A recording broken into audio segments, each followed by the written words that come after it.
Generating traffic and sales can be a challenge for online merchants.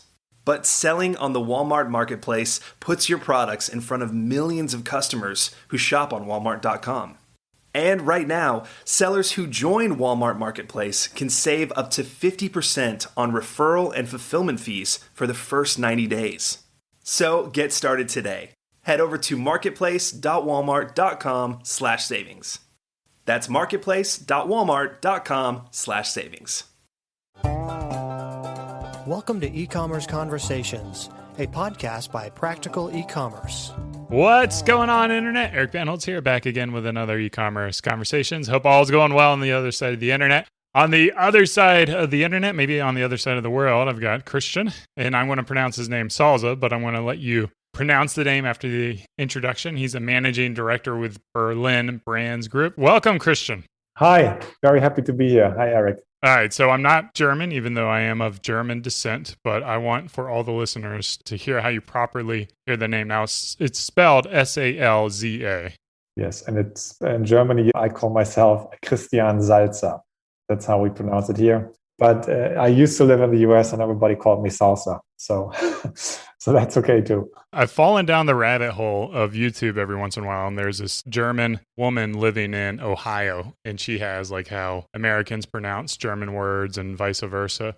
And one thing I did learn is Adidas is Adidas. That's correct, yeah. So I figured like while we're kind of talking about brands, Adidas is one of the biggest German brands out there, right? That's correct, yeah, next to all the cars, yeah, all the car brands. There's a couple cars that come out of there. Yeah.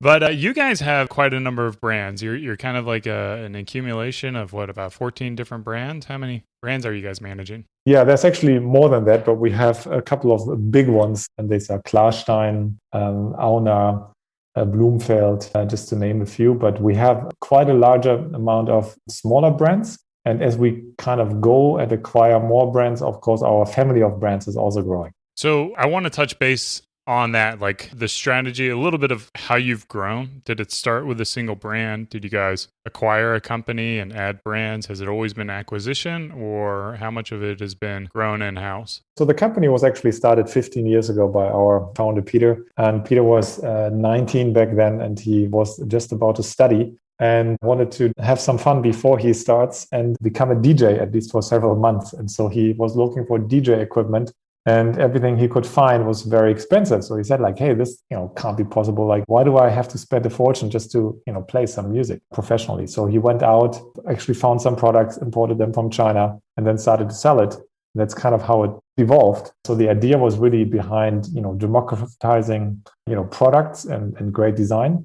And so far, 15 years later, we're a big, I would say, conglomerate with many brands in many countries. But it really started with a small DJ equipment kind of stuff. Then, we added audio, microphones, like light machines, then stereo equipment, and then, tried some kitchen products. And then, the kitchen electronics became actually bigger. Now, Klarstein is our biggest brand with, more than 100 million in turnover. So we have, it kind of started small, as you could imagine, all self-funded, always profitable. Eventually, I would believe 10 years into it, there was an additional investor coming in, but from the ground up, all started, by the founder. And so that's also what we are very proud of, self-funded, always profitable. And now being one of the biggest Amazon sellers in Europe, and definitely one of the biggest digital brand builders in Europe. So I want to touch base on that 2000, I guess it's about 2005 when you started 15 years ago. Was it always an e-commerce play, or did you guys work through the wholesale channel in those early days and switch and evolve into e-commerce, or? No, it was always e-commerce. It was always focused on online, and Peter started with eBay. And interestingly, because he started on eBay and because he was quite successful selling products on eBay, there were two other now also co-founders who were looking to buy electronic products and resell them in Eastern Europe. And so they met, and so Peter and Dominic, so they met, and then Peter Both and Dominic Brichter imported actually the products that Peter was importing from China into Eastern Europe, and they sold them there through all channels. So also retail, B2B, and also internet. But we do have a small B2B channel still, but that was more kind of on the Eastern Europe side. The bigger portion of the business, which is Western Europe, is fully focused on online. What percentage of your business is European based or German based? So let me cover it this way. So we do about 40% of our business is Amazon and 14% of our business is Amazon Germany. The total German business is obviously, bigger than our Amazon share. But I would say that the entire European turnover is probably around 80%.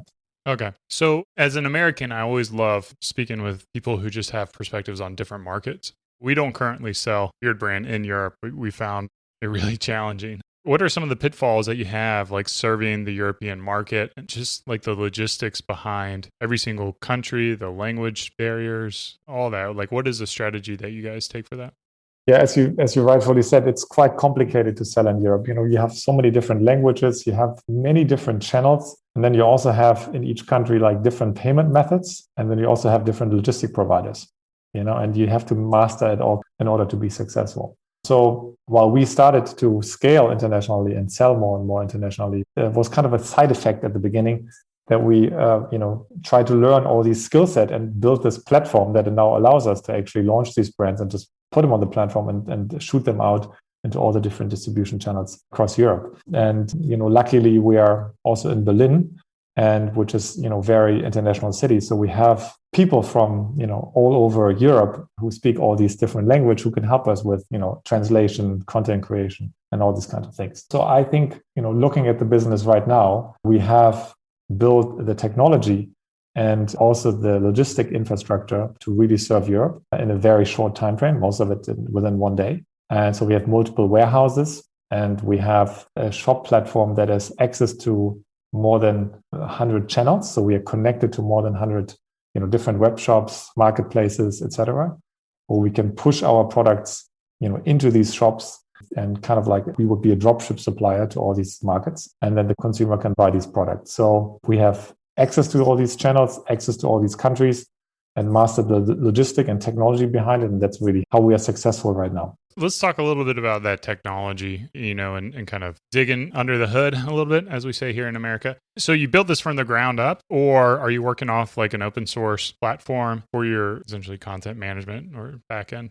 It's a combination of both. Of course, we're using different tools for different specialities, but overall, I would say that the entire mix is something that we have developed. We also have a large IT team. Of course, when you think about, our web shops, of course, we didn't build our own web shop system. We are using, existing web shop systems that we can scale and then connect to our, I would say, middleware and backend. We also have a big ERP system like SAP, total standard for our finances. But then we have different tools that, connect to different marketplaces. We have different tools to operate the different, Amazon accounts and advertising accounts. So it's really kind of like we're pulling different strings together.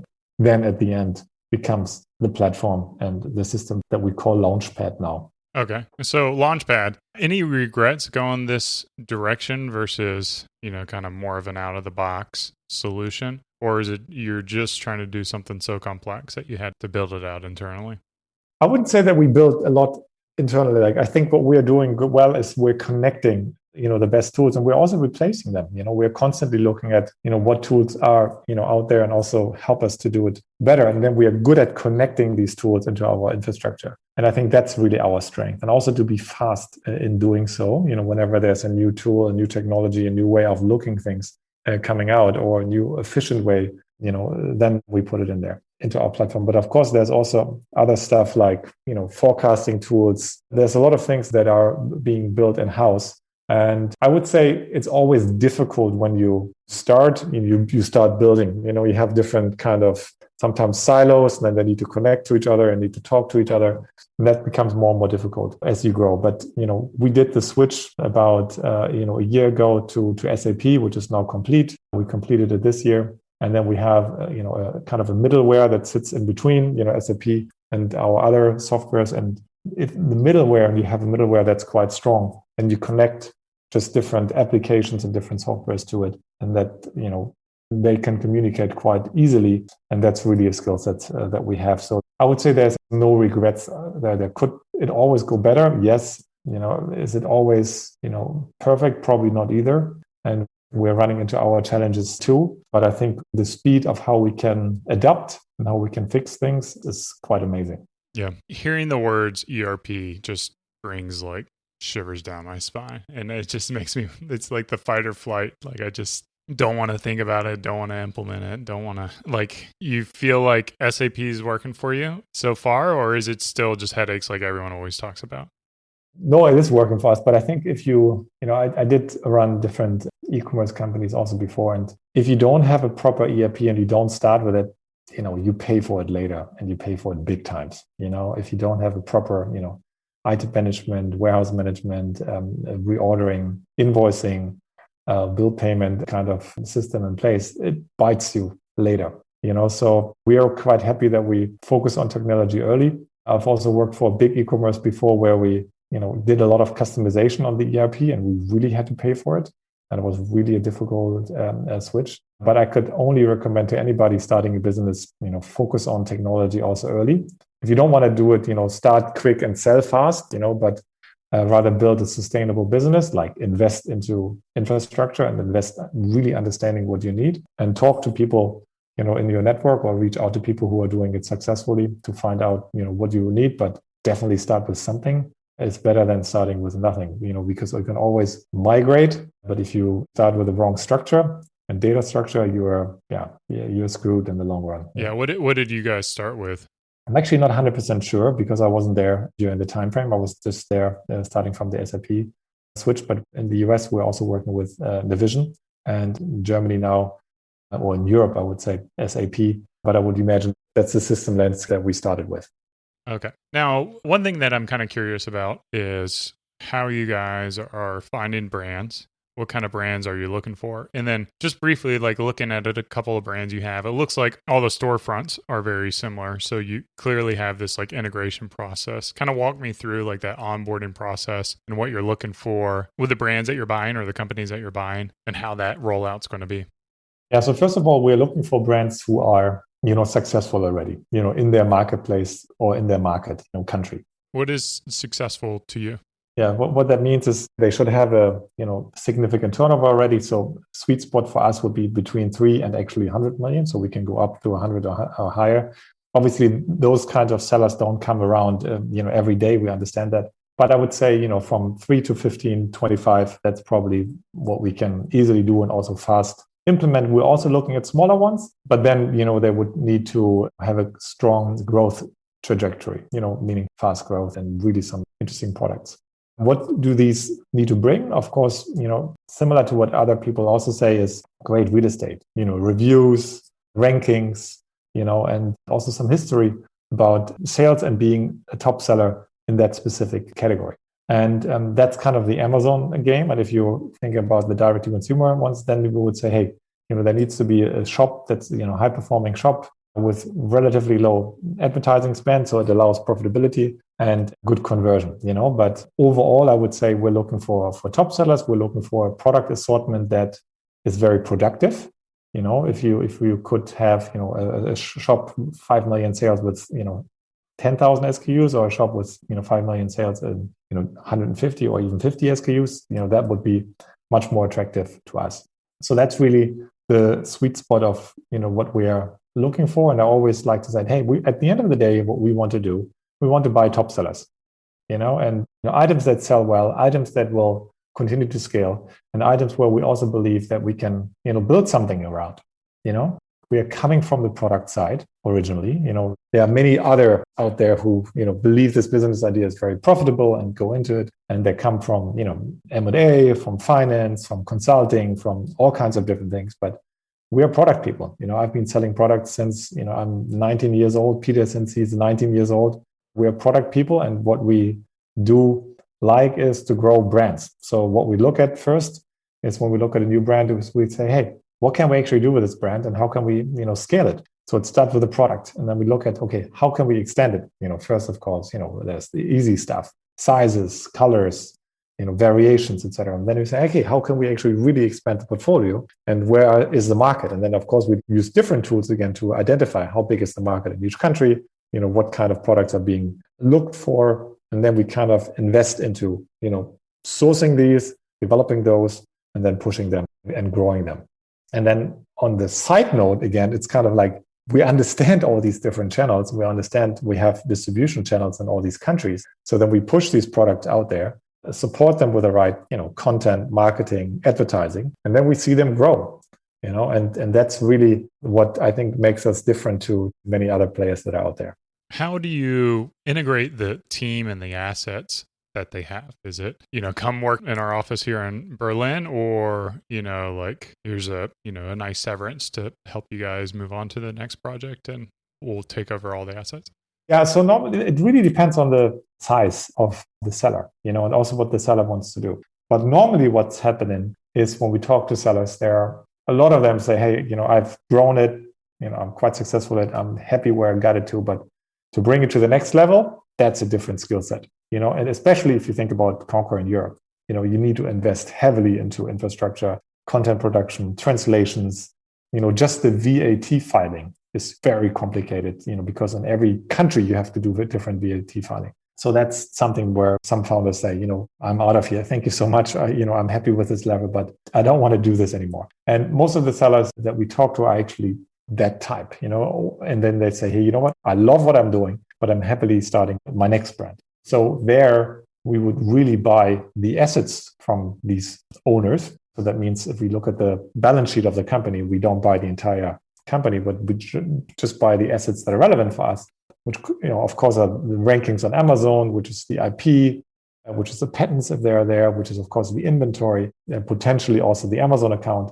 if it's required. And then we kind of onboard that onto our platform. There's a small transition period, which is really short, normally less than 6 months, where we work closely with the founder and kind of, onboard the brand with a brand manager of ours. And then we launch them. First of all, the priority is always to stabilize, to kind of take it over, especially on the big marketplace, we stabilize. And then we scale different channels. And then we bring on, more products and different variations. And then the full new product development kind of kicks in. So those are the different phases that we are thinking of. But all that is done by our team. So the founder has, he pretty much signs the purchase agreement. Yes, there's a little bit more work during the transition timeframe because he has to hand it over. And there will probably be different periods of when, the Amazon account is being taken over versus the shop. Normally we start with Amazon, then we get that running, and then, a couple of weeks, we take over the shop, depending on it. Also, the inventory has to be transferred, of course. This all takes time, and then the founder's out. And that is actually quite attractive for most of the sellers because, we also don't have these long earn out. We have an earn up where they participate in the growth that the brand will see on our platform, but they don't have to work for it physically. We ask them to be available and say, hey, you know what? If we were to launch new products 6 months down the line, I want to have a conversation with you and kind of hear what you have already tried to launch, what learnings you have already gathered, so I don't do the same mistake twice. So we really brainstorm with them. And given that the founder is, participating in the profit, they happily do that, and they're excited to see what we have planned and the new products, etc. So these are the I would say our normal acquisitions, and then there are the bigger acquisitions where, we're talking about, sales, 15, 20, 30, 40 million, where there's also, significant infrastructure in place, sometimes also required to run the business. And there, on an occasional basis, we buy the entire company. So we buy the entire balance sheet, including the employees, including the contracts, etc. And in those cases, the larger they get, the more involved normally the founder also stays, or the more, important it is to secure a proper transition, and especially when we talk about people and teams, that normally takes longer, So on average, on an asset deal, our integration is complete after, 3 months. If we talk about a share deal and a larger one, we can also do it fast, but, we're talking about timeframes of about, 12 to 24 months. And if they want to stay longer, they can stay longer. Often, and what we're currently doing is we have a couple of founders that we're talking to right now. They are leaders in their vertical, in one specific category. And we say, what, how amazing what you have done. Like, you really own this. And why don't you come on board? You can use our platform and you can use our funding. And then we actually buy and number one, we grow the brand, but we can also buy other brands that surround your category. And then you become the owner of this kind of category and grow it. Where are you guys at in terms of like valuation? What do you see the marketplace currently looking at, and what kind of, I guess, valuations are people getting for selling their brands? Yeah, so I think there's a very modest increase, but I don't think it's significant because there's more players out there. But at the end of the day, everybody has their parameters, and a lot of our competitors are also doing the acquisitions with debt. And given that they don't have proven business behind it, they have pretty much all the same covenants, in terms of what multipliers they can pay and how much earn up they can pay and how much profit sharing they can pay and how long they can share that. So I think at the end of the day, and a lot of these deals, we are seeing the same kind of terms. We do see that the US is, for some reason, often cheaper. It's a little bit cheaper, which is something that also surprised us to find. But I guess that's also, it's a bigger market. So the market settles. In Europe, especially in Germany right now, you have, 3 acquirers who have secured a lot of funding, BBG being the only one with a track record, but the other ones still have a lot of money. So we did see some higher valuations there versus in the US. And of course, then, you look at the Asian markets, which are just starting, which I would say are similar to the US. So I would say that what you can see and read is probably still the truth, but depending on which market you are and which product categories you are, you see a slight, increase, maybe 20, 30%, but normally I would say it's the same parameters. And of course, the larger you get, we're talking about different multiples for, 50 million company versus a 5 million company, of course. Yeah. So what I hear and kind of what I know is like a 3 to 5x EBITDA for maybe a smaller brand. Is that kind of what you're seeing? Yes, that's correct. Yeah. And then like as you get up to that 50 million, I don't know how many people listening are pulling in 50 million, but probably a few. I've interviewed a few of them. Is that valuation still based on EBITDA, or do you kind of move towards a revenue valuation based on the top line? No, I think definitely EBITDA. I think what you see at smaller cases, sometimes you have SDE, but the larger you go, definitely you look at EBITDA. And what people do sometimes, they compare the revenue multiples, by companies because it's very easy, on the stock market or, so I've seen that before too. But if you buy a company, you kind of say, oh, look, they're trading at 0.7 times sales or 1.3 times sales or whatever. When you really buy a company, I have not seen anybody buying a company just on a revenue multiple.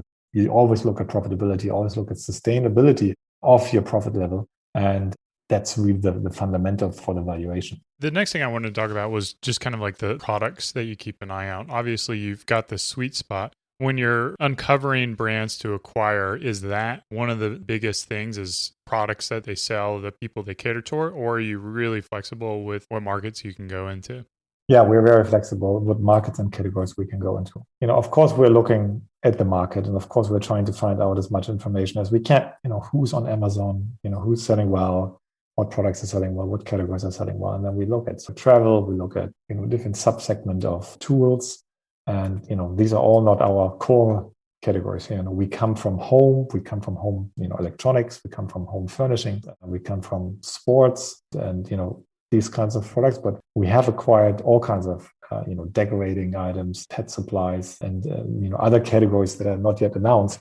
But we are really looking at, what, as far as we think there is a strong potential, we're going for it. And what we do in-house is we have different categories anyway. If you think about, I started my career at Colgate, so I worked 13 years at Colgate, and you have different categories. You have the oral care section, you have the personal care section, and the home care section. Procter & Gamble the same. They have different categories. It's like a little company and then a bigger company kind of thing. So, and that's how we run also our brands. We call them pirate boats and pirate boat captains. So you have the brand owner is the pirate boat captain, and he has a staff of one that can navigate, and the other guy is that works in the machine park. The other one is pulling up the sails. So there's different people on each boat, but you pretty much have all the skill set in each boat, and then you let it run and fly, and that worked and has proven for us quite successfully. And they all are using the same infrastructure, same technology, same meeting structure, same forecasting tools, same shop systems, but that works quite well. So my next question was just like, how do you develop that product expertise? So you acquire a brand with a product line you're not very familiar with. The founder is going to be stepping out who you would presume has that expertise in the product. Do you then immediately try to hire outside the company someone with that experience, or do you kind of tag people within your company to take over as that captain of that pirate ship to lead? What's that strategy? Yeah, it's a combination of both. So first of all, what we look at very carefully is when we acquire brands, do we understand the supply chain?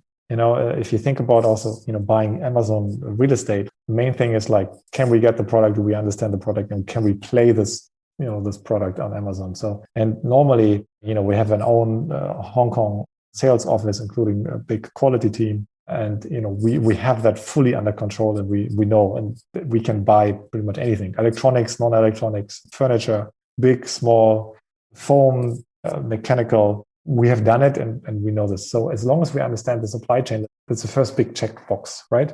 Then the Amazon, how to run and scale on Amazon, we are probably the top 3, we don't really know, but either top 3 or top 5 Amazon players in Europe. So we have enough skill set for that too. And then, of course, there comes the brand. What is the brand? Brand is perception. Brand is how you present yourself, how consistent it is, what tone of voice you have, what kind of images you transport. And we really have strong experts there that can train others and also can, switch heads.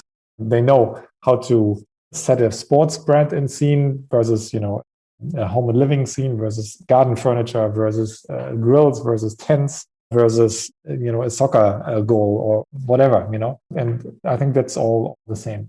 What is important for the seller is, of course, that he hands the steering wheel of this ship that he is already steering over to somebody that he feels comfortable with, right? And that so over to the new captain. And there we have I would say a bench of strong brand managers that we have grown in-house, but that we're also currently, hiring from the market. And we are hiring a lot of people, especially in the brand management side right now, but we're really hiring from, top-notch players, like big brand houses, big electronic companies, big sport equipment companies. And we want to make sure that, the captain that, that is taking over has credibility also in this category. And of course, if we go into a new, pet category, for example, we find somebody that, has passion for that, has understanding of it, has potentially worked on it, and then we make them the captain. Yeah. What's the big vision with Berlin Brands? Is it to continue to grow and take over the world on Amazon, or, why are you guys in business? What's the purpose of the business? So the purpose is really to democratize products, around the world. I think the market is big enough around the world, and I think we have proven that we can play, quite successfully and very successfully in Europe, also in the US. And we want to become a global player in building digital brands. So we want to become a digital brand house. If you think about it, it's kind of like the Unilever or the Procter & Gamble of digital brands. But of course, you need to have a different skill set.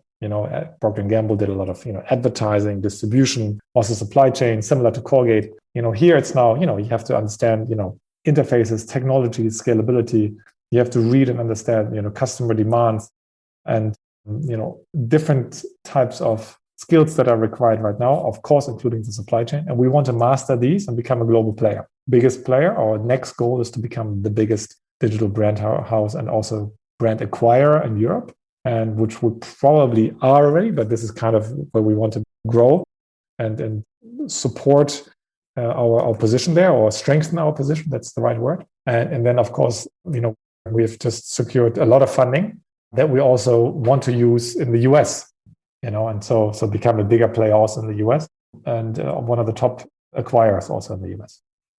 Where can people learn more about your business? Where can they, come to work for you guys, or where can they come to sell you their business if that's what they're into? Yeah. So we have our own website. It's berlinbrandsgroup.com. There you can learn about, our different offices, the job openings. We have more than 150 job openings right now. And there's also a big section about, sell your brand, and also about our philosophy of, how we think about acquiring you.